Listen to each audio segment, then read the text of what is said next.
எங்களுக்கு தங்களுக்கு எங்கள் மனமகிழ்ச்சியான நாளுக்காக நாங்கள் உங்களுக்கு நன்றி செலுத்துகின்றோம். இது கர்த்தர் உத்தரவடைந்த நாள். இதனை கழிவுண்டு மகிழக்கடவும் எங்கள் வேத வசப்படி ஈவாக தந்திருந்த நாளிலே நாங்கள் உம்முடைய நாமத்தை மகிமைப்படுத்தும்படியாக, உம்மை பணிந்து வரும்படியாக, உம்முடைய பரிசுத்த பந்தியை பங்குபடும்படியாக நீ எங்களுக்கு அருளி செய்த வாக்கியத்துக்காக நன்றி செலுத்துகிறோம்ப்பா. நன்றி உதவியத்தோடு சமூகத்தில் வந்திருக்கிற ஒரு பிள்ளைகளை கண்ணப்பாக நாங்கள் உண்மை ஆவியோடு உண்மையோடு தொழுது சேவைக்கு உதவி செய்கிறோம். மீட்பதே சிறு நாமத்தில் ஜெபிக்கிறோம் நல்ல பிதாவே, ஆமென். ஆராதனைக்கு ஆயத்தமாக நாம் யாவரும் எழுந்து நின்று ஆராதனை கீதங்கள் 488, இவன்சாண்டி கீதம் 130, பாமாலை 92. ஆராதனை கீதங்கள் 488, இவன்சாண்டி கீதம் 130, பாமாலை 92. ஓசன்னா பாரத் பாரத் ராஜாவாம். ஓசன்னா பாரத் பாரத்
நீண்ட வண்ணமாக பிரார்த்தனை செய்வோமாக.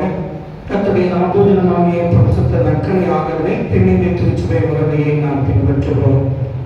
எல்லா இதயங்களையும் எல்லா விருப்பங்களையும் எல்லா ரகசியங்களும் அறிந்திருக்கின்ற சகோதர தேவனே, நாங்கள் தேவனிடத்தில் பகவகமாய் அன்புகிறோம்.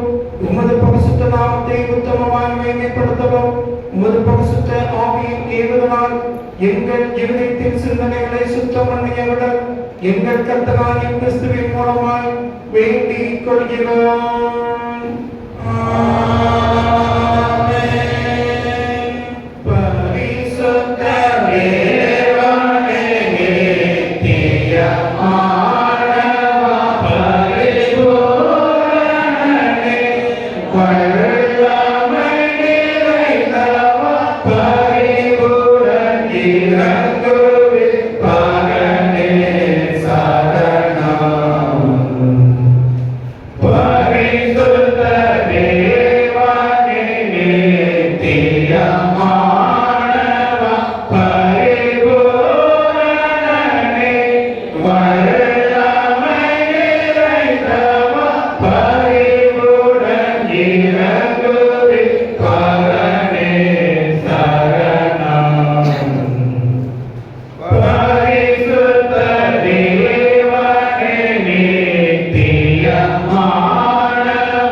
நம்முடைய தேவனாகிய கர்த்தரை கர்த்தர் உன் தேவனாகிய கர்த்தரிடத்தில் உன் முழு இதயத்தோடும் உன் முழு ஆத்மாவோடும் உன் முழு பலத்தோடும் அன்பு கொள்வாய் என்பதை பிரதான கற்பனை. இதற்கும் பயன் இரண்டாம் கற்பனை என்னவென்றால், உன்னிடத்தில் நீ அன்பு கொள்வது போல் பிறரிடத்திலும் அன்பு கொள்வாய் என்பதை. இவைகளிலும் பெரிய கற்பனைகள் ஒன்றுமில்லை. இவ்விரண்டு கற்பனையிலும் நியாயப்பிரமாண முழுமையும் தீர்க்க தரிசனங்களும் அடங்கியிருக்கிறது என்பதே.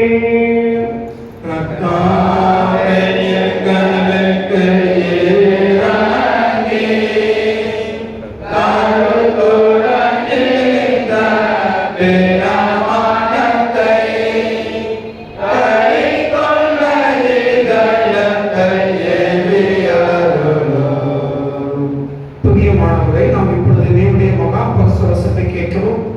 ஆண்டுடைய சரீரத்தை தத்தத்தை பெற்றுக்கொள்ளும் இங்கே கூறி வந்திருக்கின்றோம். உத்தம மனசாபத்தோடு விசுவாசத்தோடு அவர்கள் கிட்டிச் செல்வதற்காக தேவனுடைய கிருபையை திரும்பி முழங்கல் படியிட்டு மௌனமாக நம்மை நாமே சோதித்தவையுமாக. ஜெபம் பண்ண கடவோம்.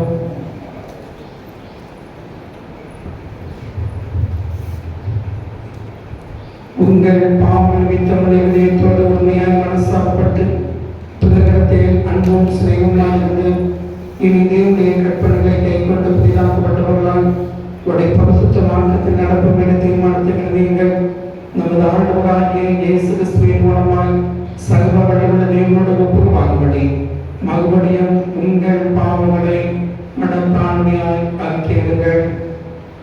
பரமபிதாவே,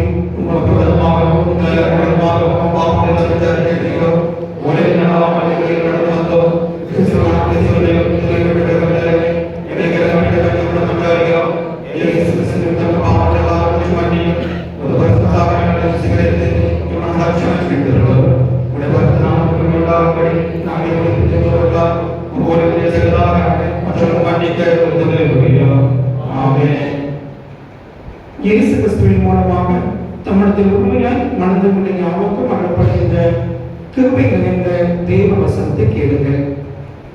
வருத்தப்பட்டு வாழ சுமக்கின்றவர்களை நீங்கள் எல்லாம் எண்ணித்து வாருங்கள், நான் உங்களுக்கு இளைப்பாறுதலை தருவேன்.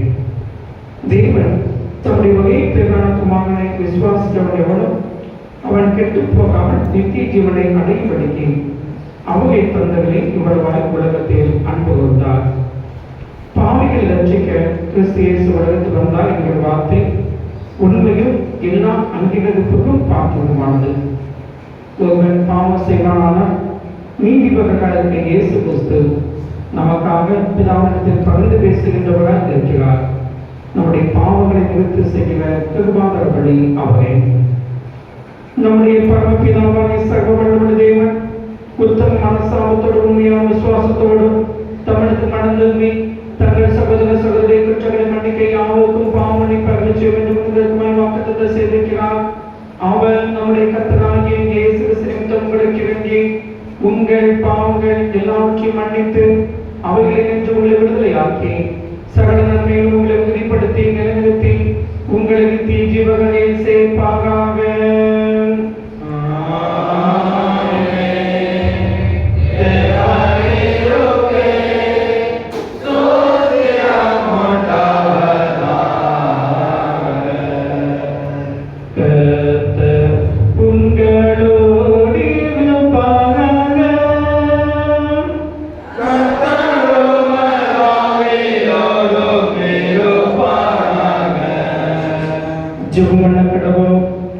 துதிகளின் மத்தியில் வாசம் செய்கின்ற கர்த்தாவை உம்மை துதிக்கின்றோம். எருசலேம் நகருக்குள் வெற்றி வேந்தராக பவனி வந்த குமாரனை உம்மை போற்றுகின்றோம். எருசலேம் தேவாலயத்தை தூய்மையாக்கினவரை உமது ஆலயமாகிய எங்கள் சரீரத்தையும் தூய்மையாக்கியவரும் எங்கள் சரீரங்களை பரிசுத்தமும் தேவனுக்கு பிரியமான ஜீவபடியாக ஒப்புக்கொடுக்கிறோம். பரிசுத்த அலங்காரத்தோடு உம்மை ஆராதிக்க தேவனே கிருபை செய்திட வேண்டும் என்று உம்மோடும் பரிசுத்த ஆவியோடும் ஒரே தேவனாக என்றென்றைக்கும் ஜீவத்தை அரசாளுகிற உம்மை வேண்டி படுகிறோம். உட்கார்கள் வேத பாடங்கள் வாசிக்க கேட்போம்.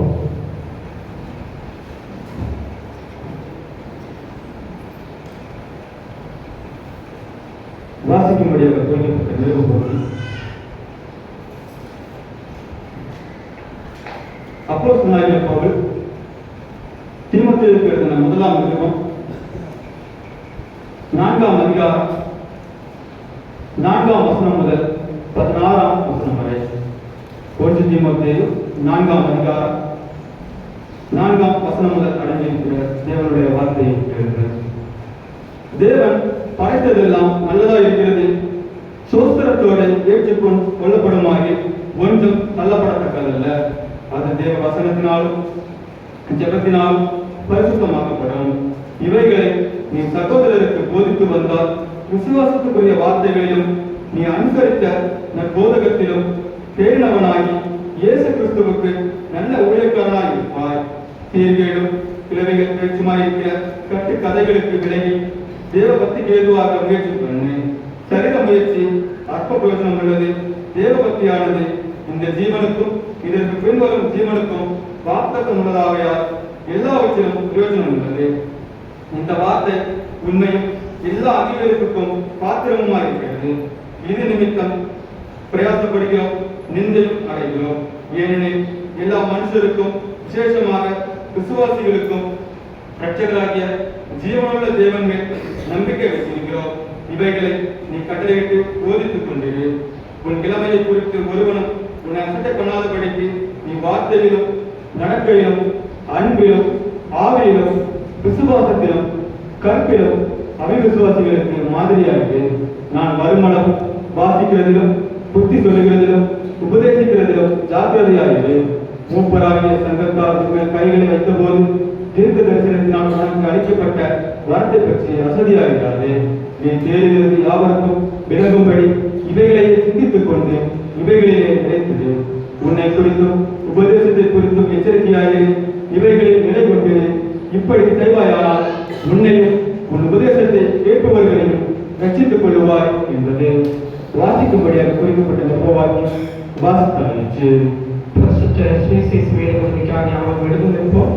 பரிசுத்த சுவிசேஷ வேத பகுதி பரிசுத்த லூக்கா எழுதின நற்செய்திகள் 19ஆம் அதிகாரம் 29ஆம் வசனம் முதல் அடங்கிய தேவனுடைய வார்த்தையை கேளுங்கள்.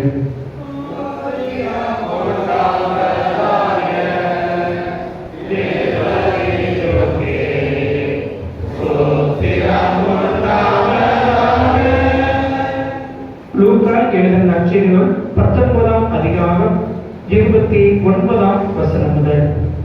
இயேசு ஒலிவமலை எனப்பட்ட மலையின் அருகே அழகான பெத்பகே பெத்தானியா என்னும் ஊர்களுக்கு சமீபித்த போது தம்முடைய சீசர்கள் 2 பேரை நோக்கி, உங்களுக்கு எதிரே இருக்கிற கிராமத்துக்கு போங்க. அதில் பிரவேசிக்கும் போது மனுஷரில் ஒருவனும் ஒகுக்கானும் ஏரியகான கழுதை குட்டியை கட்டியிருக்க காண்பீர்கள். அதை அவிழ்த்து கொண்டு வாருங்கள். அதை ஏன் அவிழ்க்கிறீர்கள் என்று யாரால் உங்களிடத்தில் கேட்டால் அதை ஆண்டவருக்கு வேண்டும் என்று சொல்லுங்கள் என்றார். அனுப்பப்பட்டவர் போய் தங்களுக்கு அவர் சொன்னபடியே கண்டார்கள். கழுதை குட்டியை அவர்கள் அவிழ்க்கும் போது அதன் உடையவர்கள், குட்டியை ஏன் அவிழ்க்கிறீர்கள் என்று கேட்டார்கள். அதற்கு அவர்கள் அது ஆண்டவருக்கு வேண்டும் என்று சொல்லி அதை இயேசுவிடத்தில் கொண்டு வந்து தங்கள் வஸ்திரங்களை அதன் மேல் போட்டு இயேசுவை அதன் மேல் ஏற்றினார்கள். அவர் போகையில் அவர்கள் தங்கள் வஸ்திரங்களை வழியிலே விருத்தார்கள். அவர் ஒளிவுமலையின் அடிவாரத்துக்கு சமீபமாய் வருகையில் திரளான கூட்டமாகிய சீசர்களாலும் தாங்கள் கண்ட சகல அற்புதங்களை குறித்து சந்தோஷப்பட்டு, கர்த்தருடைய நாமத்தினாலே வருகிற ராஜா சோஸ்தரிக்கப்பட்டவர், பரலோகத்திலே சமாதானமும் உன்னதத்திலே மகிமையும் உண்டாவதாக என்று மிகுந்த சத்தத்தோட தேவனை புகழ்ந்தார்கள். அப்பொழுது கூட்டத்தில் இருந்த பரிசேயர்களில் சிலர் அவரை நோக்கி, போதகரே, உம்முடைய சீசரை அதட்டும் என்றார்கள். அவர்களுக்கு அவர் பிரதியுத்தரமாக, இவர்கள் பேசாமல் இருந்தால் கண்ணுகளை கூப்பிடும் என்று உங்களுக்கு சொல்லுகிறேன் என்றார் என்பது. இது கிறிஸ்துவின் நற்செய்தி.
பிள்ளைகள் சத்தியாவசம் கூறுவார்கள்.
சத்தியவசனம் எல்லாரும் சேர்ந்து சொல்லுவோம்.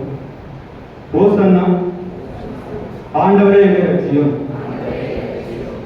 கர்த்தருடைய நாமத்தினாலே வருகிற ராஜா சோஸ்தரிக்கப்பட்டவர். பரலோகத்திலே சமாதானமும் உன்னதத்திலே மகிமையும் உண்டாவதாக என்று மிகுந்த சத்தத்தோட தேவனை புகழ்ந்தார்கள். லூக்கா 19ஆம் அதிகாரம் 38ஆம் வசனம். வருகின்ற வாரத்திற்கான சத்திய வசனம் மார்க் 16ஆம் அதிகாரம் 6ஆம் வசனம். மார்க் 16ஆம் அதிகாரம் 6ஆம் வசனம். உயிர்த்தெழுதல் எல்லையற்ற மாற்றத்தை கொண்டாடுதல். அவன் அவர்களை நோக்கி, பயப்படாதீர்கள், சிலுவையில் அறையப்பட்ட நசரேயனாகிய இயேசுவை தேடுகிறீர்கள். அவர் உயிர்த்தெழுந்தார், அவர் இங்கே இல்லை. இதோ அவரை வைத்த இடம். சபை மக்களுக்கு ஒரு சில அறிவிப்புகள். இங்கே இந்த ஆராதனை முடிந்த பிறகு வாலிப பெண்கள் கூட்டம் ஆலயத்தில் நடைபெறும். வாலிப பெண்கள் யாரும் கலந்து கொள்ளும்படியாக கேட்டுக்கொள்கிறோம். மதியம் 2 மணிக்கு தாய்மார் கூட்டம் ஆலயத்தில் வைத்து நடைபெறும். மதியம் 2 மணிக்கு தாய்மார் கூட்டம் ஆலயத்தில் வைத்து நடைபெறும். சபையின் தாய்மார்கள் யாவரும் கலந்து கொள்ளும்படியாக கேட்டுக்கொள்கிறோம். நமது சபையில் இன்று ஞாயிறு முதல் புதன்கிழமை வரை இரவு ஆராதனை முடிந்த பிறகு சிறப்பு ஜெப கூட்டம் நடைபெறும். அதிலே பெரிய பாரம் என்பதால் அந்த நாளுக்குரிய வார்த்தைகள் தியானிக்கப்படும். சபை மக்கள் யாவரும் ஜெபத்தோடு கடந்த ஆசீர்வாதத்தை பெற்றுக்கொள்ளும்படியாக கேட்டுக்கொள்கிறோம். வருகின்ற வியாழன் இரவு கட்டளை காலம் என்பதால் நமது சபையில் திருவிழு ஆராதனையாக நடைபெறும். சபை மக்கள் யாவரும் ஜெபத்தோடு கலந்து கொள்ளும்படியாக கேட்டுக்கொள்கிறோம். வருகின்ற வெள்ளிக்கிழமை அதிகாலை 5:30 மணி ஆராதனை நெத்தானியா ஆராதனையாக நடைபெறும்.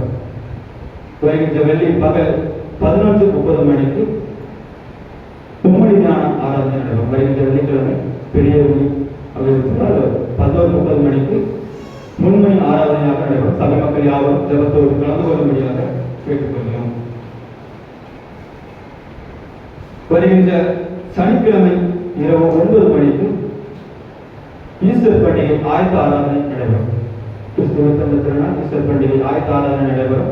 சபை மக்கள் யாவரும் ஜெபத்தோடு கலந்து கொள்ளும்படியாக கேட்டுக்கொள்கிறோம். சனிக்கிழமை இரவு 9 மணிக்கு பண்டிகை ஆயத்த ஆராதனை நடைபெறும். வருகின்ற ஞாயிறு கிறிஸ்துவ திருநாள் அன்று அதிகாலை 4:30 மணிக்கு திருவிருந்த ஆராதனை நடைபெறும். ஈஸ்டர் திருவிருந்த ஆராதனை அதிகாலை 4:30 மணிக்கு நடைபெறும். சபை மக்கள் யாவரும் கலந்து கொள்ளும்படியாக கேட்டுக்கொள்கிறோம்.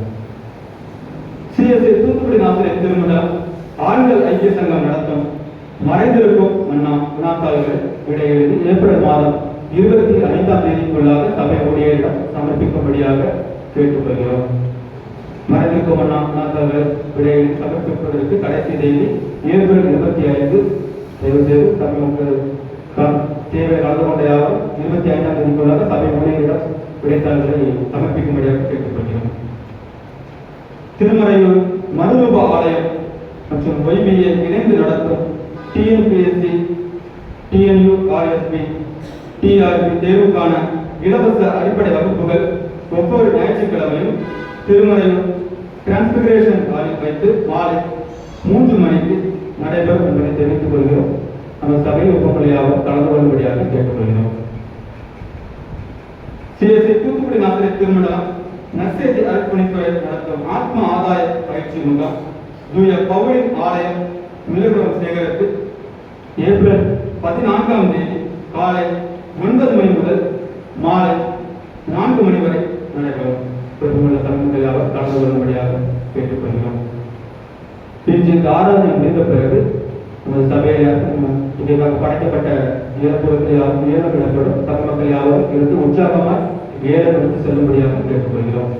ஆராதனை முடிந்த பிறகு சபை மக்கள் யாரும் இருந்து உற்சாகமாக ஏலப்பொருட்களை எடுத்து செல்லும்படியாக கேட்டுக்கொள்கிறோம். வருகின்ற நாட்களில் தங்களது பிறந்த நாள் மற்றும் திருமண நாள் கொண்டாடுகிறவர்களின் பெயர்களை வாசிக்கிறேன்.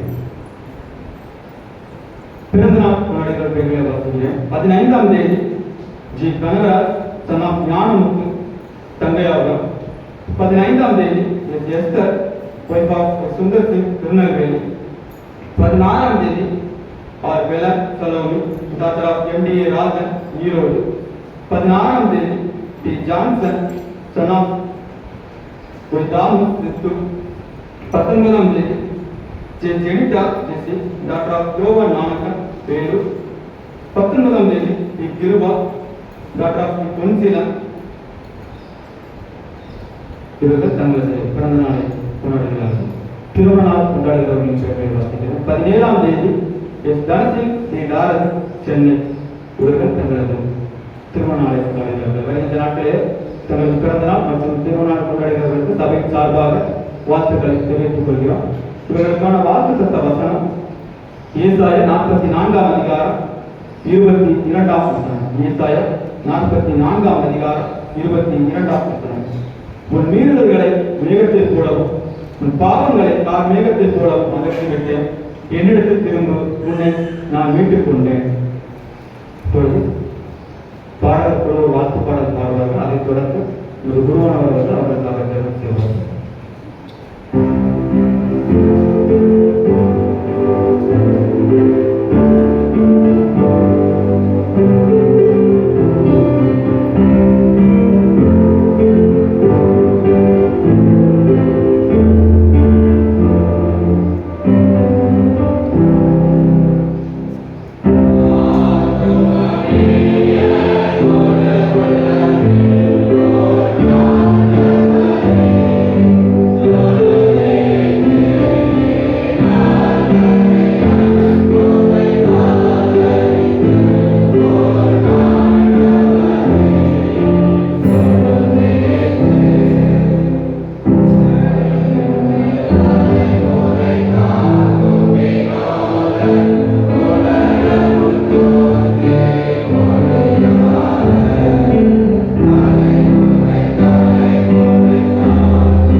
எங்களை உள்ளங்கையிலே வகைந்து வைத்திருக்கின்ற எங்கள் அன்பின் பரமபிதாவே, பேர்கள் வாசிக்கப்பட்ட எங்களை திருச்சபை மக்களுக்காக நாங்கள் மக்கள் நன்றி செலுத்துகின்றோம்.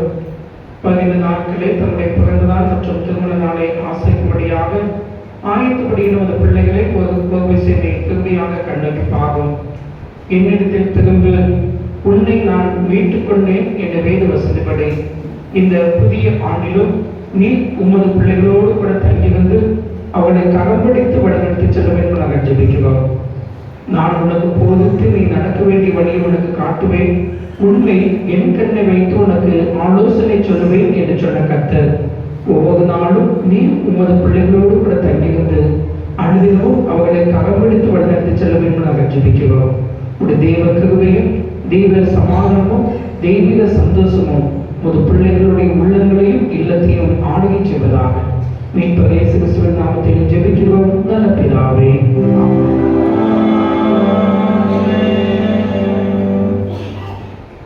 தேவ செய்தி காரணமாக நாம் யாவரும் எழுந்து நின்று ஆராதனை கீதங்கள் 490, 200 கீதம் 131, பாமாலை 94. ஆராதனை கீதங்கள் 490, 200 கீதம் 131, பாமாலை 94. தயாள இயேசு தேவரின் அன்பாய் பவனி போகிறேன். Bye.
அன்பின் ஆண்டவரே, கிருபையாக எங்களுக்கு தந்திருக்கின்ற இந்த மனமகிழ்ச்சியான நாளுக்காக நாங்கள் நன்றி செலுத்துகின்றோம்.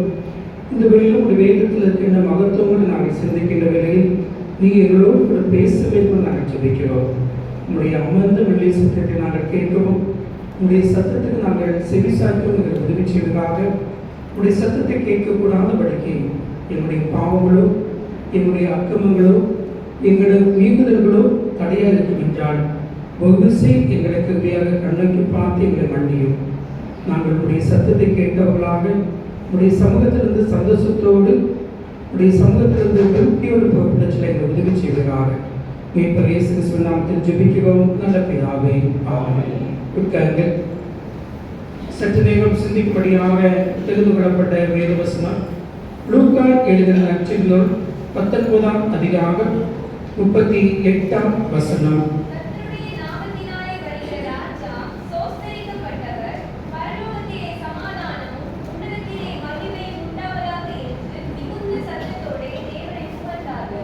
கர்த்தருடைய நாமத்தினாலே வருகிற ராஜா சோஸ்தரிக்கப்பட்டவர், பரலோகத்திலே சமாதானமும் உன்னதத்திலே மகிமையும் உண்டாவதாக என்று மிகுந்த சத்தத்தோட தேவனை புகழ்ந்தார்கள். கிறிஸ்துக்கள் அருமையானவர்களே, இந்த நாளிலும் அகில உலக அளவிலே குருத்தொடை நியாயமாக ஆசிக்கும்படியாக ஆண்டவர் கிருபை பாராட்டி வருகின்றார்.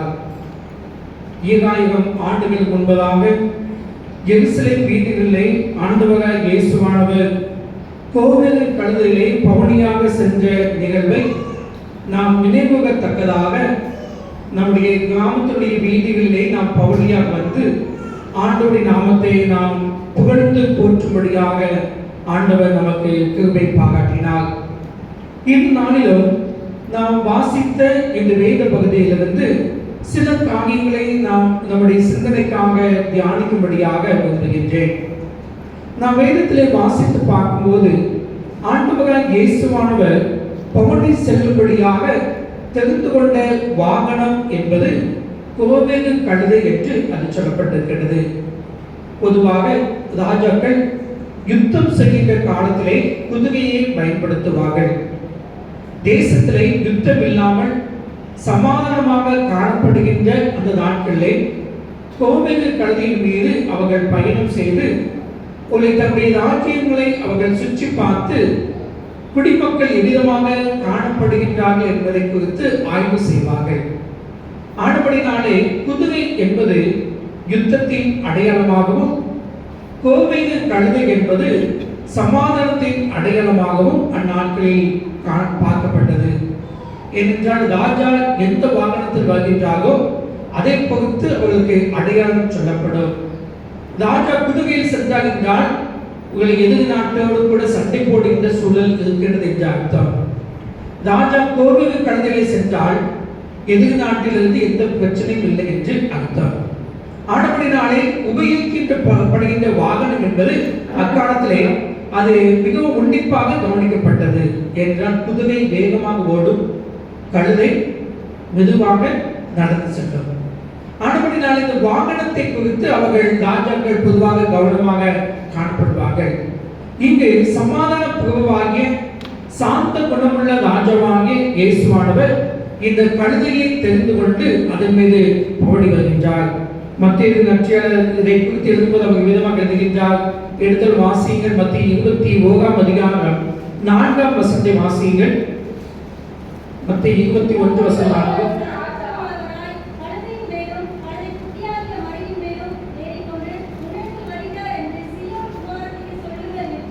ஒரு ராஜா சாந்த குணமுள்ளவராய் கழுதையின் மேலும் கழுதை குட்டியாகிய மகியின் மேலும் ஏறிக்கொண்டு முன்னிறுத்தில் வருகிறார். சமாதான பிரபுவாகிய இயேசுவானவர் சாந்த குணமுள்ளவராக இந்த கோவேறு கழுதையின் மீது பவனி வருகின்ற சம்பவத்தை நாம் வாசிக்க கேட்டோம். இந்த வாகனமாகிய இந்த கழுதை எந்த நிலைமையில் இருந்தது என்று நாம் வேதத்தில் வாசிக்கும் போது வேதம் இவ்விதமாக சொல்லுகின்றது. மத்திய 21ஆம் அதிகாரம் 2ஆம் வசனத்தை வாசியுங்கள்.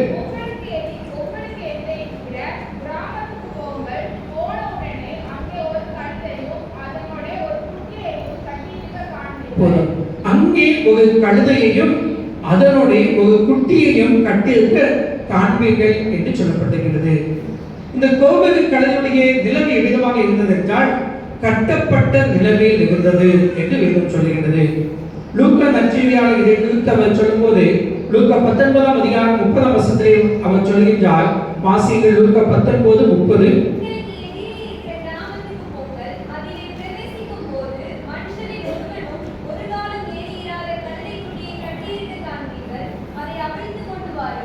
மனுஷரில் ஒருவனும் ஒரு காலம் ஏறியிராத கழுதைக்குட்டியை கட்டியிருக்க காண்பீர்கள் என்று சொல்கின்றார். இப்பொழுது கழுதை எப்படிப்பட்ட நிலைமையில கட்டப்பட்டது என்றால் மனுஷரில் ஒருவனும் ஒரு காலம் ஏறியிராத கழுதைக்குட்டி என்று சொல்லப்பட்டிருக்கிறது. அப்படி என்றால் பொதுவாக நாம் அறிந்த வண்ணமாக கழுதை என்பது பொதி சுமப்பதற்கு பயன்படுத்துகின்ற ஒரு வாகனம். ஆனால் இந்த கழுதையானது யாருக்கும் எந்த பிரயோஜனமும் இதுவரை இல்லாத ஒரு கழுதையாக அது காணப்பட்டது. மனுஷரில் ஒருவனும் ஒரு காலம் ஏறியிராத கழுதைக்குட்டியை கட்டியிருக்க காண்பீர்கள் என்று சொல்லப்பட்டிருக்கிறது. நம்முடைய வாழ்க்கையும் அனைவரிலே ஏதோ ஒரு சூழ்நிலையிலே ஒரு கட்டப்பட்ட நிலைமையிலே அது நாம் வாழ்ந்து வருகின்றோம்.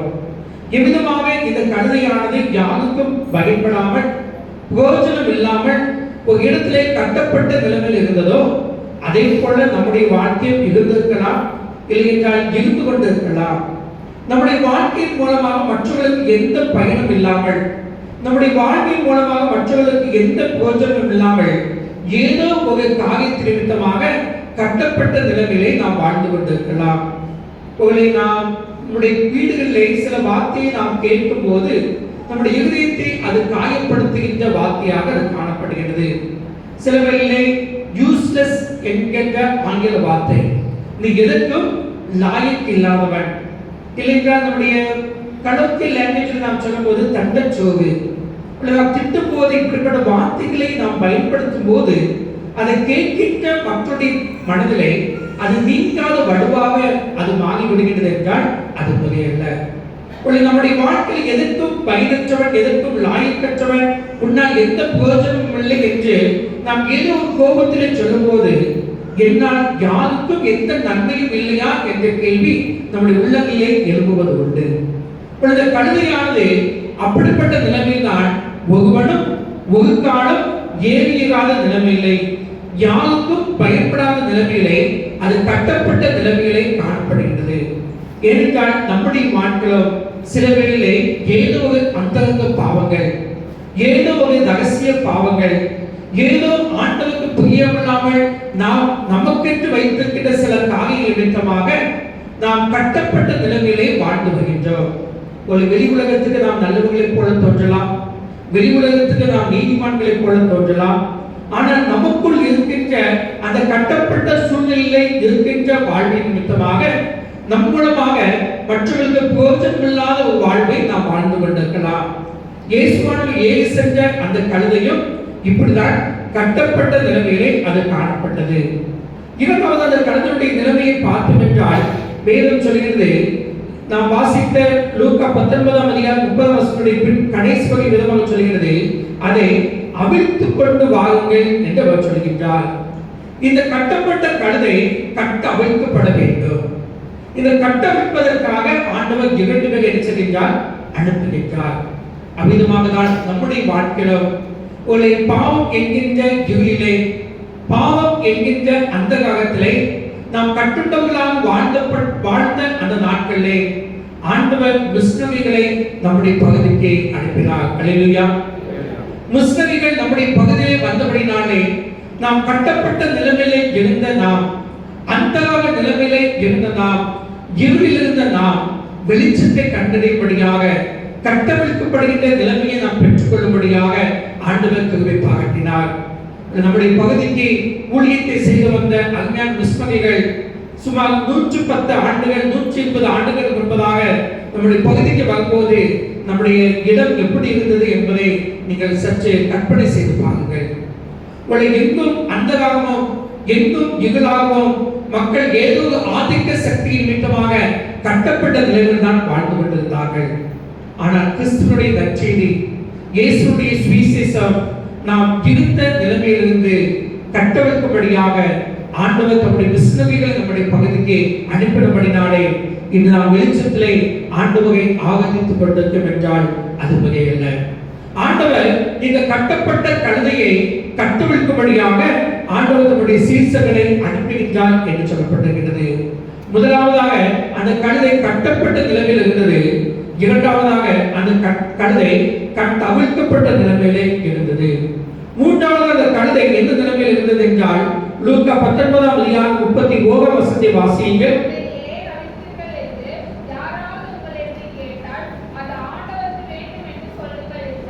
அது ஆண்டவருக்கு வேண்டும் என்று சொல்லுங்கள் என்று சொல்லுகிறார். ஏன் இந்த கழுதை கட்டவிழ்க்கப்பட்டது? அது கர்த்தருக்கு தேவை.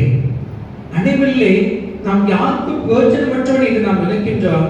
ஆனால் ஆண்டவர் சொல்கின்றார், நீ எனக்கு தேவை என்று. ஆண்டவரால் வேதத்தில் நாம் வாசித்து பார்க்கும்போது இந்த உலகத்தில் இருக்கின்ற மனிதர்கள், நம்முடைய பெற்றோர்கள், நம்முடைய உடன் பிறந்தவர்கள், நம்முடைய பிள்ளைகள் கூட சிலவில்லை நம்மை தகாத வார்த்தையினாலே பேசலாம், இல்லை என்றால் நாயக்கற்றவன் உதவாக்கக என்று கூட பேசலாம். ஆனால் ஆண்டவர் நம்மை பார்த்து சொல்லும்போது அவர் சொல்லுகின்றார், நீ விலையேற பெற்றவன் என்று சொல்லுகின்றார். அல்லேலூயா. நம் ஆண்டவருடைய பார்வையிலே ஒவ்வொரு ஆத்மாவும் விலையேற பெற்றது. ஆண்டவர் சொல்லுகின்றார், நீங்கள் விசேஷித்தவர்கள் என்று சொல்லுகின்றார். நாம் மத்திய நற்செய்திகளை வாசித்து பார்க்கும்போது காட்டு பறவைகளை நீங்கள் நோக்கி பாருங்கள், நீங்கள் அவர்களை பார்க்கலும் விசேஷித்தவர்கள் என்று ஆண்டவர் சொல்லுகின்றார். ஏனென்றால் நாம் கர்த்தருடைய பார்வையிலே விலை ஏக பெற்றவர்கள், கர்த்தருடைய பார்வையிலே விசேஷித்தவர்கள். காரணம், நாம் ஆண்டவருக்கு தேவை. இந்த உலகத்தில் உள்ள மனிதர்களுக்கு நாம் தேவையோ இல்லையோ, ஆண்டவர் நீ எனக்கு தேவை என்று சொல்லுகின்றார். ஏனென்றால் அவர் தம்முடைய சாயலில் தான் நம்ம என்ன செய்திருக்கின்றார், படைத்திருக்கின்றார். ஒரு மனுக்குலத்தை படைக்கும் போது மற்ற படைப்புகளை படைப்பதை பார்க்கலாம் மிகுந்த சிரமத்தை எடுத்துக்கொண்டு தம்முடைய சாயலின்படியே தம்முடைய ரூபத்தின்படியே படைத்து தம்முடைய ஆவியை என்ன செய்தார், மனிதனுக்கு கொடுத்தார் என்று ஆதியாகமம் 1 வாசிக்கின்றோம். அவருடைய சாயல் நம்மிடத்தில் இருக்கிறபடினாலே, அவருடைய சுவாசம் நம் மீது ஊதப்பட்டபடினால்தான் நாம் விலையேற பெற்றவர்கள், நாம் விசேஷித்தவர்கள். ஆனபடினால்தான் அந்த தெய்வம் சொல்கின்றார், நீ எனக்கு தேவை என்று சொல்கின்றார். இந்த கழுதை கர்த்தருக்கு தேவை என்று சொல்லும்போது அதை அவர்கள் என்ன செய்வார்கள், விட்டு விடுவார்கள், அனுப்பி விடுவார்கள் என்று சொல்கின்றார். இந்த உலகத்திலே நாம் தேவையோ இல்லையோ, நாம் கர்த்தருடைய படைக்கு தேவை. நாம் எந்த இடத்துல இருந்தாலும், நாம் வியாபாரம் செய்தாலும், நாம் தொழில் செய்தாலும், வேறு எந்த கையில் பிரயாசம் செய்தாலும் அந்த இடத்துல கர்த்தருக்கு நாம் தேவை என்பதை ஒவ்வொருவரும் மறந்து போக வேண்டாம். நாம் படிக்கிற இடமாக இருக்கலாம், நாம் வேலை செய்கிற ஸ்தலமாக இருக்கலாம், நம்முடைய குடும்பமாக இருக்கலாம், எந்த இடத்தில் இருந்தாலும் அந்த இடத்துல நாம் ஆண்டவருக்காக சாட்சியுள்ளவர்களாக வாழ ஆண்டவர் நம்மை தேடிக்கொண்டிருக்கின்றார். நாம் இருக்கின்ற இடத்திலே ஆண்டவருக்கென்று நாம் வாழும்போது நம்முடைய வாழ்க்கையின் மூலமாக கர்த்தருடைய நாமம் மகிமைப்படும். அல்லேலூயா.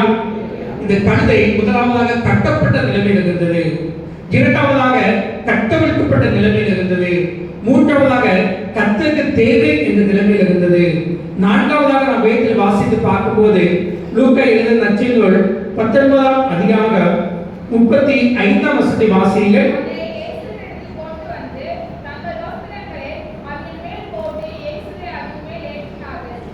அதை இயேசுவிடத்தில் கொண்டு வந்து தங்கள் வஸ்திரங்களை அதன் மேல் போட்டு இயேசுவை அதன் மேல் ஏற்றினார்கள். நான்காவதாக இந்த கழுதை யாரை சுமக்கின்றது? இயேசுவை சுமக்கின்ற கழுதை. இதுவரை யாரையும் சுமக்காத அந்த கழுதை முதலாவதாக சுமக்கின்றது. அது யாரை சுமக்கின்றது என்றால் இயேசுவை சுமக்கின்றது. நம்முடைய வாழ்க்கையிலோ நம்முடைய உள்ளங்களிலே அநேக ஹீரோக்கள், ஹீரோயின்கள் காணப்படுகின்றார்கள். அது விளையாட்டு துறையாக இருக்கலாம், இல்லை என்றால் சினிமா துறையாக இருக்கலாம், இல்லை என்றால் சமய ரீதியான சாதி ரீதியாக காணப்படலாம். ஏதோ ஒரு தலைவர்களை நாம் சுமந்து கொண்டிருக்கின்றோம். ஒரு விளையாட்டு என்றால், கிரிக்கெட் என்றால் சில நபர்களை நாம் பெயர்களை சொல்லி அவர்கள்தான் என்று சொல்கின்றோம். அவர்களுக்காக நம்முடைய நேரத்தை என்ன செய்கின்றோம், கொடுக்கின்றோம். 3 மணி நேரமோ 5 மணி நேரமோ அந்த இடத்தை விட்டு நாம் என்ன செய்வதில்லை, நகர்ந்து செல்வதும் இல்லை. ஏனென்றால் ஐபிஎல் ஆரம்பிச்சு 2 மாசம் எல்லா வீட்லையும் எதுதான் ஆக்கிரமித்துக் கொண்டிருக்கிறது. ஒரு எதிர்கால கன்வென்ஷன் கூட்டங்கள் வருவீங்களா? இல்லையா அப்படிங்கிறது இருந்துச்சு. ஐபிஎல் மேட்ச் நினைச்சிருந்து சில நேரத்தில் தீர்மானிக்கிறது. இன்னைக்கு விளையாடுற மேட்ச் நம்மளுக்கு ஜெயிக்காது அப்படின்னா சரி கோயிலுக்கு போவோம், இல்லாட்டி நம்ம நினைச்சோம் மேட்ச் பார்ப்பாங்க. சில வீடுகளே சினிமா அதுவும் சீரியல் என்ன செய்கிறது தீர்மானிக்கிறது. நம்முடைய வாழ்க்கையை நாம் அறிந்தோ அறியாமலோ இந்த உலகப்புறமான மக்களுக்கு விளையாட்டு தொகையோ சினிமா தொகையோ ஜாதி ரீதியாவோ சமய ரீதியாவோ சில தலைவர்களை நாம் சுமந்து கொண்டு செல்கின்றோம். ஆனால் இந்த கழுதை இயேசுவை மாத்திரம் நினைச்சிருந்தது சுமந்து கொண்டது. அதனால ஆண்டவர் சொல்கின்றார், நீங்கள் முதலாவது தேவனுடைய ராஜ்யத்தையும் அவருடைய நீதியும் தேடுங்கள் என்று சொல்கின்றார். நாம் கர்த்தரை சுமக்கும்படியாக அழைக்கப்பட்டிருக்கின்றோம். நம்முடைய சொல்லினாலும் செயலினாலும் நாம் ஆண்டவரை சுமந்து செல்லும்படியாக நாம் வாழ அழைக்கப்பட்டிருக்கின்றோம். நாம் நம்மை ஆராய்ந்து பார்ப்போம். நம்முடைய வாழ்க்கையை நாம் இயேசுவை சுமந்து கொண்டு சென்றிருக்கின்றோமா? நம்முடைய வாயின் வார்த்தைகள் இயேசுவை பிரதிபலிக்கின்றதாக காணப்படுகிறதா? நம்முடைய வாழ்க்கையின் செயல்முறைகள் இயேசுவை பிரதிபலிக்கின்றதாக காணப்படுகிறதா என்று நம்மை நாமே ஆராய்ந்து பார்க்கும்படியாக அழைக்கப்பட்டிருக்கின்றோம். இந்த கழுதை கட்டப்பட்ட கழுதை, இந்த கழுதை அவிழ்க்கப்பட்ட கழுதை, இந்த கழுதை கர்த்தருக்கு தேவையான கழுதை, இந்த கழுதை கர்த்தரை சுமந்து சென்ற கழுதை. அதோட விளைவை நீங்கள் வாசியுங்கள். மத்திய எழுதின நற்செய்திகள் 21ஆம் அதிகாரம் 8ஆம் வசனத்தை வாசியுங்கள். மத்திய 21:8.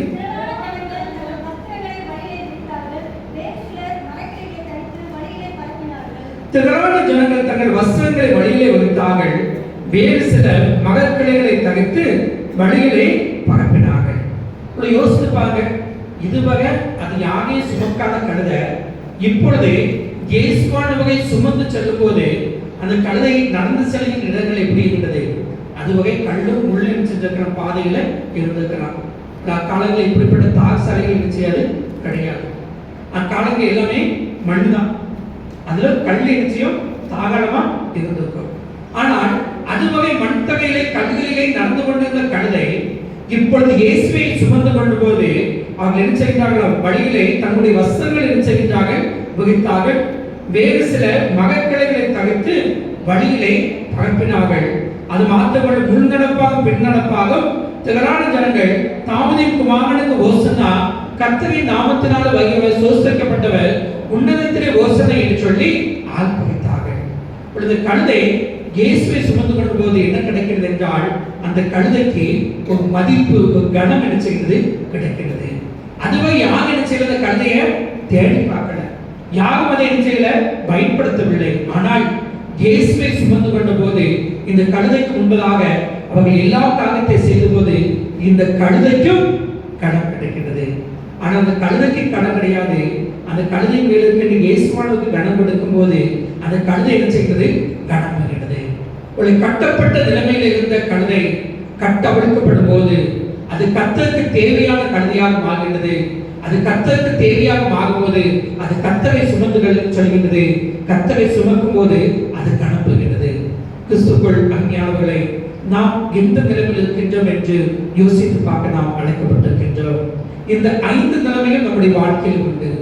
கட்டப்பட்ட நிலைமை உண்டு, கட்டவிழ்க்கப்பட்ட நிலைமை உண்டு, கர்த்தருக்கு தேவையற்ற நிலைமை உண்டு, கர்த்தரை சுமந்து செல்கின்ற நிலைமை உண்டு, கர்த்தரால் கனம் பெறுகின்ற நிலைமை உண்டு. இந்த காலங்களிலே ஆண்டவரை ஆராதிக்கும்படியாக வந்திருக்கிறதா? நாம் எந்த நிலைமையில் இருக்கின்றோம் என்று யோசித்து பார்க்க அழைக்கப்பட்டிருக்கின்றோம். இன்னும் கட்டப்பட்ட நிலைமையில் தான் இருக்கின்றோம் என்றால் இந்த நாளில் நாம் கட்டவிழ்க்கப்பட வேண்டும். உடைய ஆண்டவர் அதற்காகவே இந்த பூமியில வந்தார். இன்னும் ரகசிய பாவங்கள், இன்னும் அந்தரங்க பாவங்கள், இன்னும் யாருக்கும் தெரியாது என்று சொல்லி நாம் சில காரியங்களை செய்து கொண்டு அப்படிப்பட்ட சூழ்நிலையில் நாம் கட்டவிழ்க்கப்பட்டிருந்தோம் என்றால் இந்த நாளிலே ஆண்டவருடைய சமூகத்தில் நாம் ஜெபிப்போம். ஆண்டவரே, இந்த காரியத்திலிருந்து நான் கட்டவிழ்க்கப்பட வேண்டும் என்று சொல்லி நாம் கட்டவிழ்க்கப்பட்டிருந்தோம் என்றால் நாம் கர்த்தருக்கு தேவை என்பதை உணர்ந்திருந்தோமா என்று யோசித்து பார்க்க அழைக்கப்பட்டிருக்கின்றோம். நாம் வேலை செய்கிற இடங்களிலே, நாம் படிக்கின்ற இடங்களிலே, நாம் இருக்கின்ற குடும்பங்களை நாம் கர்த்தருக்கு பயன்படுகின்ற கருவிகளாக வாழ வேண்டும் என்று ஆண்டவர் விரும்புகின்றார். கர்த்தருக்கு தேவை என்பதை நாம் உணர்ந்து கொண்டோம் என்றால் நம்முடைய சொல்லிலும் செயலிலும் கர்த்தரை சுமந்து செல்கின்றோம் என்று யோசித்து பார்க்க அழைக்கப்படுகின்றோம். கர்த்தரை சுமந்து சென்றால் மெய்யாகவே ஆண்டவர் நம்முடைய வாழ்க்கையை கனத்து கொடுப்பார். இந்த 5 சூழ்நிலையில் நாம் ஆராய்ந்து பார்த்து எந்த நிலைமையில் இருக்கின்றோம் என்பதை நாம் எண்ணி பார்த்து இந்த வெளியிலே அமர்ந்த வண்ணமாக தலைகளை காட்டி கண்களை மூடி கர்த்தரை நோக்கி நாம் ஒரு நிமிடம் ஜெபிப்போம். கழுதையின் வாழ்க்கையிலிருந்து 5 நிலைமைகளை நாம் தியானித்தோம். இயேசுவானவர் பயன்படுத்தின கோவேறு கழுதை சமாதானத்தின் அடையாளம். கட்டப்பட்ட கழுதை, கட்டவிழ்க்கப்பட்ட கழுதை, கர்த்தருக்கு தேவையான கழுதை, கர்த்தரை சுமந்து சென்ற கழுதை, கர்த்தரால் கனம் பெற்ற கழுதை. நாம் எந்த நிலைமையில் இருக்கின்றோம்? கட்டப்பட்ட நிலைமையிலா, கட்டவிழ்க்கப்பட்ட நிலைமையிலா, கர்த்தருக்கு தேவை என்பதை உணர்ந்த நிலைமையிலா, கர்த்தரை சுமந்து செல்கின்ற நிலைமையிலா, கர்த்தரால் கனம் பெற்ற நிலைமையில் இருக்கிறமே என்று யோசித்து பார்க்க அழைக்கப்படுகின்றோம். ஆண்டவரே, என்னையும் எடுத்து பயன்படுத்தும் அப்பா என்று நாம் சொல்லி ஜெபிக்கும் போது யாரும் பயன்படுத்தாத, யாருக்கும் உபயோகம் இல்லாத அந்த கழுதையை ஆண்டவர் பயன்படுத்தின போது அது புகழ்ச்சி பெற்றதாக, கனம் பெற்றதாக மாறுகிறது அல்லவா? நாம் வாழ்கின்ற இடங்களிலே யாருக்கும் புகழ்ச்சல் இல்லாதவர்களாக பயனற்ற நிலைமையில் இருந்தாலும் ஆண்டவர் நம்முடைய குறைவை நிறைவாக மாற்றுகிற தேவனாக, உடைக்கப்பட்ட உள்ளங்களை அவர் உருவாக்கி அவர் எழுப்பதற்காக பயன்படுத்துகிற தெய்வமாக காணப்படுகின்றார். நீங்கள் எந்த நிலைமையில் இருந்தாலும் ஆண்டவரை நோக்கி கொள்வீர்கள். அன்று இளைய மகன் ஒரு கிழித்த வஸ்திரத்தோடு சாப்பிட்டு பல நாட்கள் ஆகி உங்களை அலங்கோலமான நிலைமையில் தான் இருந்தான். தகப்பனை தேடி வந்தபோது தகப்பன் ஓடுமை சென்று அணைத்துக் கொண்டார்களவா? எந்த நிலைமையில் இருந்தாலும் அந்த நிலைமையிலே ஏற்றுக்கொள்கின்ற தகப்பன் நம்முடைய இயேசுவானவர். எந்த நிலைமையில் இருந்தாலும் நம்மை வெறுக்காத ஆண்டவர் அவர் ஒன்றுதான். எந்த நிலைமையில் இருந்தாலும் நம்மை புறக்கணிக்காத தேவன் அவர்தான். ஆண்டவரை, எந்த நிலைமையில் நான் இருந்தாலும் என்னை நீ வெறுக்காதவர் என்பதை உணர்ந்தவர்களாக ஆண்டுடைய சமூகத்தை நாம் அர்ப்பணிப்போமா? அன்பின் ஆண்டவரே, இந்த நாளும் நாங்கள் உம்முடைய வேதத்திலிருந்து கற்றுக்கொண்ட காரியங்களுக்காக நன்றி செலுத்துகின்றோம். நாங்கள் எந்த நிலைமையில் இருக்கின்றோம் என்பதை நாங்கள் ஆராய்ந்து பார்க்க உதவி செய்தேன். ஆண்டவரே, யாருக்கும் புகழ்ச்சலும் இல்லாத கட்டப்பட்ட நிலைமையில் இருந்த கழுதை அது உம்மால் கனம் பெற்றது போல எந்த நிலைமையில் இருந்தாலும் நாங்கள் உண்மை சுமந்து செல்லும் போது கனம் பெறுகின்றோம் என்பதை உணர்ந்தவர்களாக இந்த நாட்கள் இந்த உலகத்துக்காக அல்ல, உமக்காக வாழ எங்களை அர்ப்பணிக்கிறோம் அப்பா. இந்த உலகத்துடைய ஒத்த வேஷம் தகுந்தவராக வாழ்ந்தது போதும் அப்பா. நாங்கள் இன்று முதல் எங்களை பரிசுத்தமுள்ள பலியாக உமக்கென்று நாங்கள் படைக்கும்படியாக உதவி செய்த தயவுக்காக நன்றி செலுத்துகின்றோம். விதைக்கப்பட்ட வேதவசனமானது நல்ல நிலத்தில் விதைக்கப்பட்டதாக 30, 60, 100 வளர்ந்தெடுக்காகத்தான் மீட்பர் இயேசு கிறிஸ்து நாமத்தில் ஜெபிக்கிறோம் நல்ல பிதாவே, ஆமென். காணவே போனதாக நாம் யாவரும் எழுந்து நின்று ஆராதனை கீதங்கள் 43, இரவுச்சாண்டு கீதம் 135, கிறிஸ்தவ கீர்த்தனை 43. ஆராதனை கீதங்கள் 43, இரவுச்சாண்டு கீதம் 135, கிறிஸ்தவ கீர்த்தனை 43. ஓசன்னா பாடுவோம் இயேசுவின் தாசரே, உன்னதத்திலே தாவீதுவிற்கு ஓசன்னா.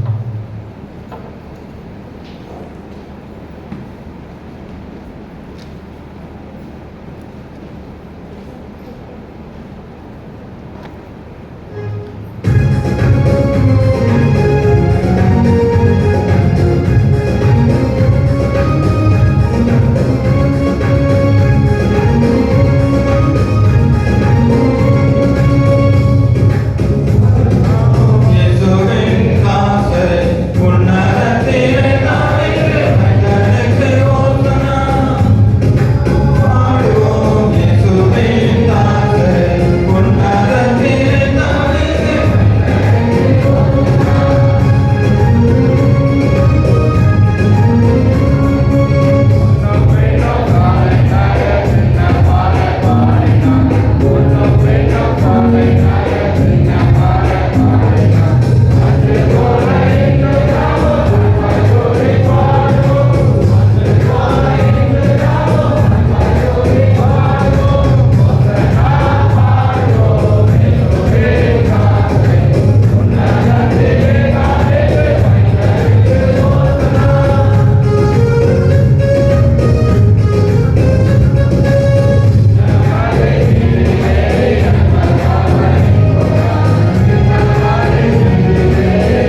இப்பொழுது ஜெபிப்போம்.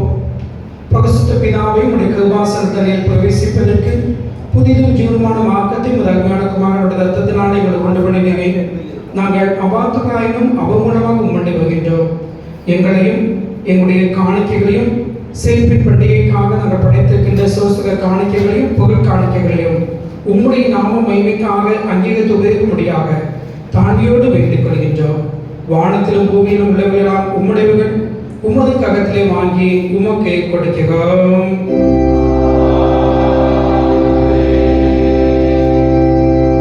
ஜெபமன கடவோம்.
நாங்கள் எக்காலத்திலும் எவ்விடத்திலும் உமக்கு சோசம் செலுத்துவது தகுதியும் நீதியும் எங்களுக்கு விசேஷ கடமையாக இருக்கிறது. உம்முடைய குமாரனும் எங்கள் ஆண்டவராகிய இயேசு கிறிஸ்துவின் மூலமாக நீர் வானங்களையும் பூமியையும் அவர்களில் எல்லாவற்றையும் சிருஷ்டித்தீர். மனிதனையும் உம்முடைய சாயலால் உண்டாக்கினேன். அவன் பாவத்தில் விழுந்தபோது புது சிருஷ்டியின் முதல் பலனாக நீர் அவனை மீட்டுக் கொண்டீர்.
உமது உயிர்ப்பை காணுக்கும் மகனாக இயேசு கிறிஸ்து எங்கள் தன்மையை தகைத்துக் கொள்ளவும், சிலுவையின் மகைத்து எங்களை மீட்டுக் கொள்ளவும் அவரை தந்தகளிலேயே அவர் சிலுவையில் உகைதகம் தம்மை தாமே ஏகபடியாக ஒப்புக் கொடுத்து சகுலகத்தின் பாவங்களை நிவர்த்தி செய்வதற்கு நிறைவும் பூகணமும் உகந்ததுமான பலியையும் காணிக்கையும் பரிகாரத்தை செலுத்தினமல்லாமல் தமது அருமையான மரணத்தை என்றைக்கும் நினைப்பட்டும் ஞாபகத்தை நியமித்து தாம் திரும்ப வரும்பொழுதும் நாங்கள் அதை அனுசரித்து வரும்படி தமது பரிசுத்த சுவிசேஷத்தில் கட்டளையிட்டகினாக அவர் தாம் காட்டி கொடுக்கப்பட்ட ராத்திரியிலே அப்பத்தை எடுத்து சோஸ்திரம் பண்ணி அதை பிட்டு சீசர்களுக்கு கொடுத்து, நீங்கள் வாங்கி புசியுங்கள், இது உங்களுக்காக கொடுக்கப்படுகிற என்னுடைய சரீரம்.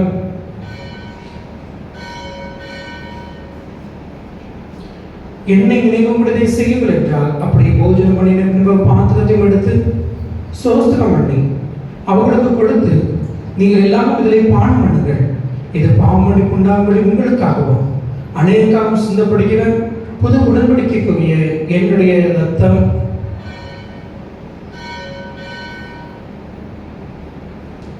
இதை பானம் பண்ணும் போதெல்லாம் என்னை நினைவும்படிதை செய்யுங்கள் என்று திருவுளம் பற்றினார்.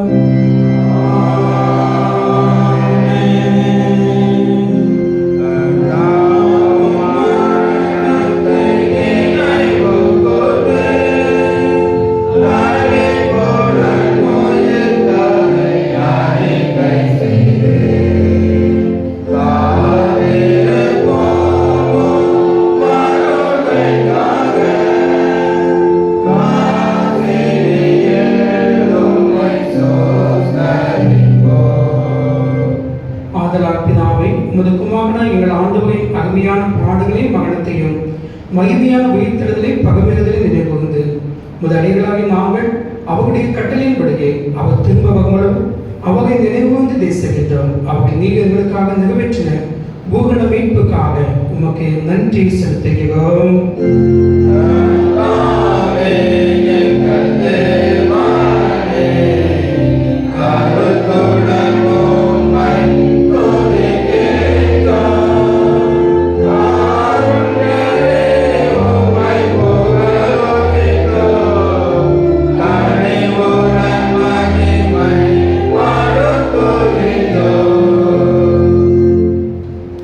இவருக்குள்ள பிதாவே, நாங்கள் பிடித்து காப்போம் கிறிஸ்துடைய சரீரத்தின் ஐக்கியமாயும் நாங்கள் ஆசீர்வதிக்கின்ற பாத்திரம் கிறிஸ்துடைய ரத்தத்தின் ஐக்கியமாய் நிற்கும்படி எங்களையும் நீரே தந்திருந்த அப்பத்தையும் திராட்சரசத்தையும் முது பரிசுத்த ஆவியினாலே பரிசுத்தப்படுத்த வேண்டும் என்று மிகுந்த தாழ்மையோடு பிரார்த்திக்கிறோம்.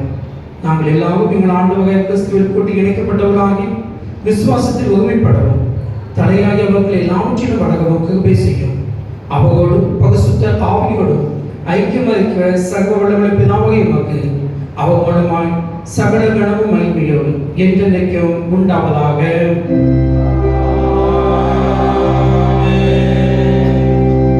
நமது இரட்சகராகிய கிறிஸ்து கற்பித்தபடி அவர்கள் நமக்கு அகலப்பட்ட தைரியத்தோடு பாடலாக பாடுவோமாக.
சரீரத்தையும் ரத்தத்தையும் பெற்றுக்கொள்ள ஆண்டவர் நம்மை தகுதிப்படுத்தும்படியாக ஜெபிப்போம். தாழ்மையின் பிரவேச ஜெபத்தை நாம் யாவரும் இணைந்து ஏறெடுப்போம். எவருக்குமுள்ள கர்த்தாவே, எங்கள் சுயநீதி நம்பி நம்முடைய பந்தையில் சேர துணியாமல்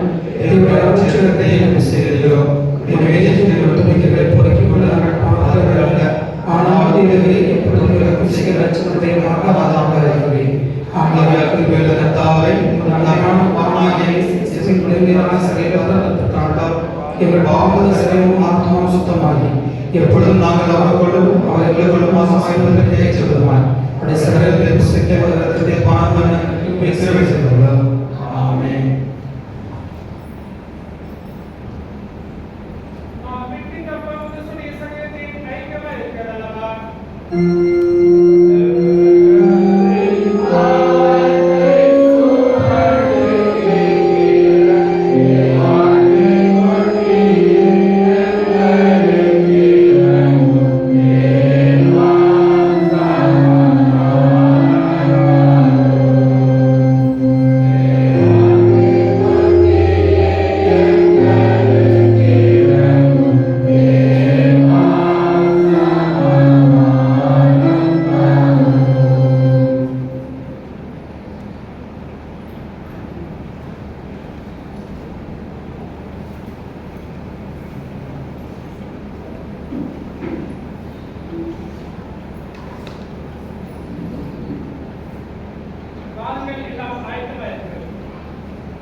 ஜெபம் பண்ண கடவோம். கிறிஸ்துடைய சரீரத்தையும் ரத்தத்தையும் விசுவாசத்தோடு சாக்கிரமந்தாக பெற்றுக்கொண்டிருக்கிற நாம் அவருக்கு சோசம் சொத்துமாக சோச ஜபத்தை நாம் யாவும் இணைந்து கொடுப்போம். சகல வல்லமுள்ள கடவுளே, பகவத் பிதாவே, நேசகுமாரன் ஆண்டவராகிய இயேசு கிறிஸ்துவுக்குள் எங்களது பிள்ளைகளாக ஏற்றுக்கொண்டு அவருடைய விலைமதாரத்தில் சரி ரத்தமாக ஞானாகத்தின் நாங்களை போஷித்திருக்கிறேன். எங்கள் பாவங்களை மன்னித்து நித்தியம் எங்களை வாக்கு கொண்டிருக்கிறேன். அளவிடப்படாத நன்மைகளுக்காக விசுவாசிக்கின்றோம். சகையும் ஆத்மாய்களை பரிசுத்தமும் ஜீவன்படியாக ஒப்பு கொடுக்கிறோம். இதுவே நாம் செய்த ஆத்மீக ஆராதனை நாங்கள் இந்த பிரபஞ்சத்துக்கு ஒத்துவே சிலறியாமல் தேவனுடைய நன்மையும் பகுபரமான சுத்தம் என்று பகுத்தகைத்தக்கதாக எங்கள் மன புதிதாக நாளை மகதூபமாக எங்களுக்காக முடியும். கடைசி நாளுடைய பகுசமான அனுபவம் ஒரு நித்திய ராஜ்யத்தின் ஆனந்தத்தை அடையத்தக்கதாக இவ்வுலகத்தில் மிக கீழ்ப்படி நடக்க எங்களுக்கு செய்யும். உம்மோடு பகுசாமியோடும் ஒரே தேவனாய் சதாகாலம் ஜீவித்த அரசாடைய எங்கள் ஆண்டவராய் இயேசு கிறிஸ்துவின் மூலமாய் இவர்களை வேண்டிக் கொள்கிறோம். ஆமென். ஜெயமும் மகிமையும்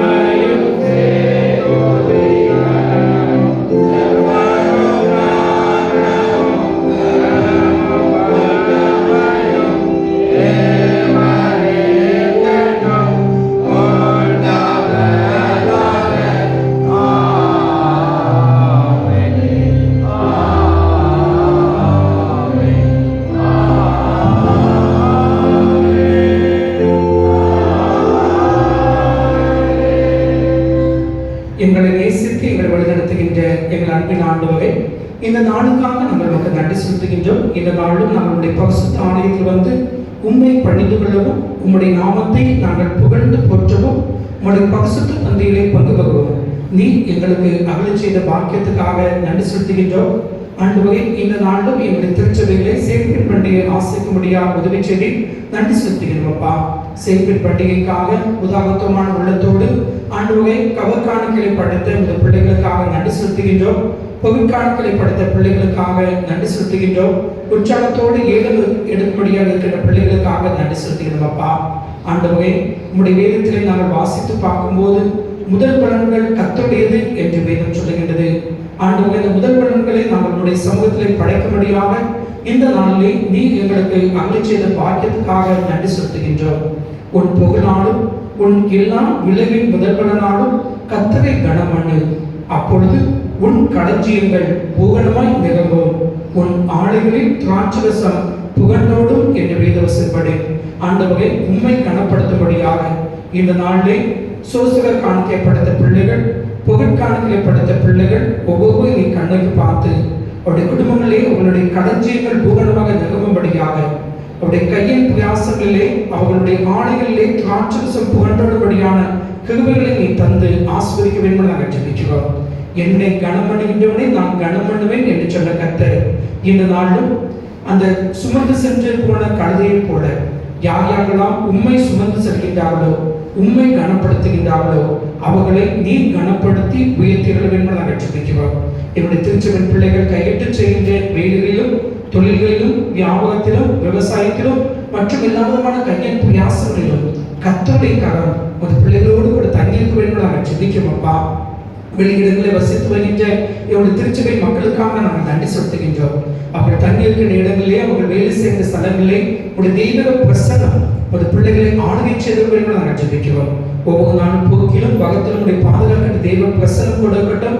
கடினப்பட்டு உழைக்கின்ற உழைப்பின் பலனை பெற்றுக்கொள்ள உதவி செய்தவர்களும் ஆண்டவரை ஈவாக தந்த பிள்ளைகள் படிக்கின்ற ஸ்தலங்களிலே அவர்களுக்கு தேவையான கல்வி ஞானத்தை தந்து ஆஸ்வதிக்க வேண்டும் நாங்கள் ஜெபிக்கிறோம். விசேஷமாக 10ஆம் வகுப்பு அரசாங்க பொதுத் தேர்வு எழுதி கொண்டிருக்கின்ற பிள்ளைகளுக்கு தேவையான ஞானத்தையும் ஞாபக சக்தி தந்த ஆஸ்வதியும் ஆண்டவரை தேர்வு எழுதி கொண்டிருக்கிற பிள்ளைகளை நீ கண்ணுக்கு பார்த்து ஆஸ்வதிக்க வேண்டும் நாங்கள் ஜெபிக்கிறோம். அது நிமித்தமாக உடைய எதிர்காலங்கள் ஆசீர்வதிக்கப்பட கர்த்தர் அனுகிரகம் செய்து வேண்டும் நாங்கள் ஜெபிக்கிறோம். இந்த ஆபத்திலே கலந்து கொண்டு சிறியவர் முதல் கொண்டு பகிர்வு வகை ஒவ்வொரு நபர்களையும் கர்த்தர் பெரியவராக கண்ணுக்கு பார்த்து ஆஸ்வதிப்பீராக எங்களை தாழ்த்துகின்றோம்.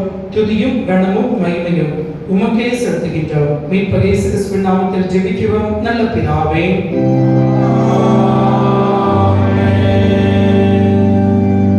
எல்லா புத்தியும் மேலான தேவ சமாதானம் உங்களுடைய இருந்து நீங்கள் தேவனுடைய குமாரனாய் நம்முடைய நாதர் இயேசு கிறிஸ்துவை பற்றிய அறிவிலும் அன்பிலும் நிலைத்திருக்கும்படி உங்கள் இருதயத்தை சிந்தையும் காக்க கடவுது. பிதா குமாரன் பரிசுத்த ஆவியானவரின் சகல வல்லமை பொருந்திய தேவனுடைய ஆசீர்வாதம் உங்களுக்குள்ளே இருந்து எப்பொழுதும் உங்களோட நிலைத்திருக்க கடவுளே.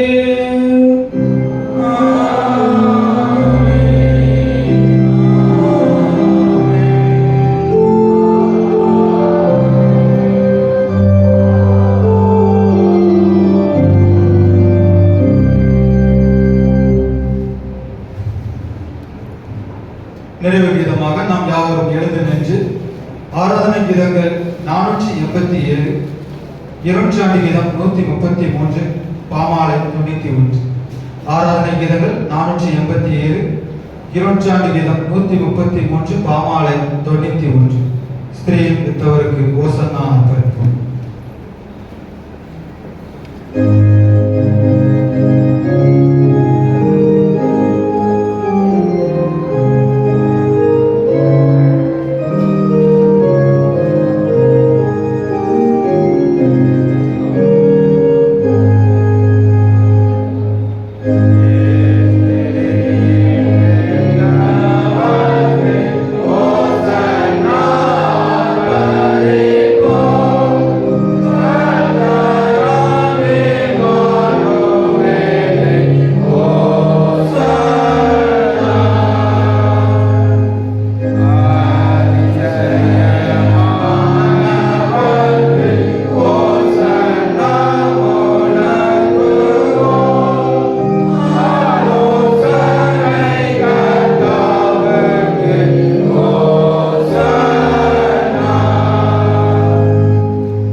உம்முடைய நாமத்தை புகழ்ந்து போற்றும்படியாக உம்முடைய பரிசுத்த பந்தியிலே பங்கு கொள்ளும்படியாக நீங்க எங்களுக்கு தந்த பாக்கியத்துக்காக நன்றி செலுத்துகின்றோம். இந்த ஆராதனை காணப்பட்ட குற்றங்கள் குறைவுகளை தயவாக மன்னித்தவர் வேண்டும் நாங்கள் ஜெபிக்கிறோம். நீதியானவர்களில் நீங்க எங்கள் மத்தியிலே பிரசன்னமாக இருந்து எங்கள் ஒவ்வொருவரையும் கண்ணோக்கி பார்த்து ஆஸ்வதிப்பதாக இப்பொழுது எங்களுடைய இல்லங்களுக்கு புறப்படுகின்றோம்.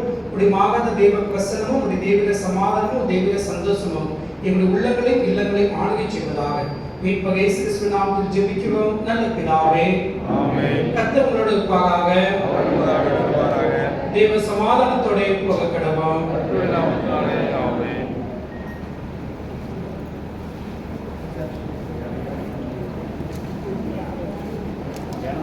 சபைமத்தையா